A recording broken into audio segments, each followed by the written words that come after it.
What's going on, combat sports fans? Let's talk about Keyshawn Davis. So Keyshawn Davis recently secured a fight for himself after a 1-year layoff with Jermaine Ortiz at 140 pounds.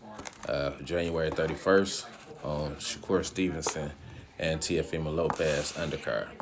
So he announced in a recent interview, they drug it out of him because he was really only trying to talk about this fight, but they wanted to know his intentions going forward. So he said going forward, he want to beat Jermaine Ortiz, go to 147, take a belt at 147, and he hinted that his plan is to eventually unify with Devin Haney.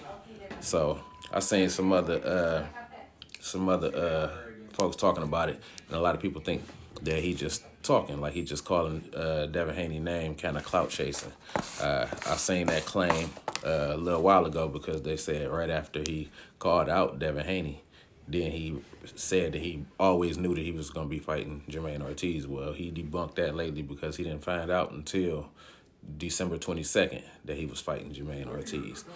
Now, as far as him just clout chasing, because Devin Haney, what's being said is Devin Haney already got a fight lined up to unify with Luis, what's that dude, man? With Luis, one of the other champions at 147. And at that point, you only got Mario Barrios and Rolly Romero left, which Mario Barrios already got a fight set up with Ryan Garcia.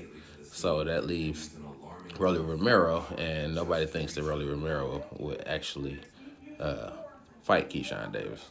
So, but what I see, just like he didn't have a fight, and Richardson Hitchens thought that he was fighting Jermaine Ortiz, Eddie Hearn, I believe, was the magic behind that move, and he ended up taking Richardson Hitchens' opponent, who Richardson Hitchens is signed up under Eddie Hearn right now. What's going on is Eddie Hearn also wants to sign Keyshawn. So he's pulling strings and making moves for Keyshawn to convince him and let him know that he can get him the fights that he wants if he comes sign under his umbrella. So if you ask me, that Devin Haney fight going to get blocked. Devin Haney not going to get that fight with Luis Crocker, I think is his name. I believe Keyshawn will end up getting that fight after this fight. So Keyshawn coming to 147. If Keyshawn do end up with a belt, Keyshawn end up, and either way, I believe Devin Haney gonna make moves and he gonna pull a unification from somewhere, whether it be Rolly Romero or when he fight Ryan Garcia for the rematch, that'll give him another belt. And then we see Keyshawn Davis and Devin Haney. What y'all think about that? Combat Sports Arena, this is Taz. I'm out.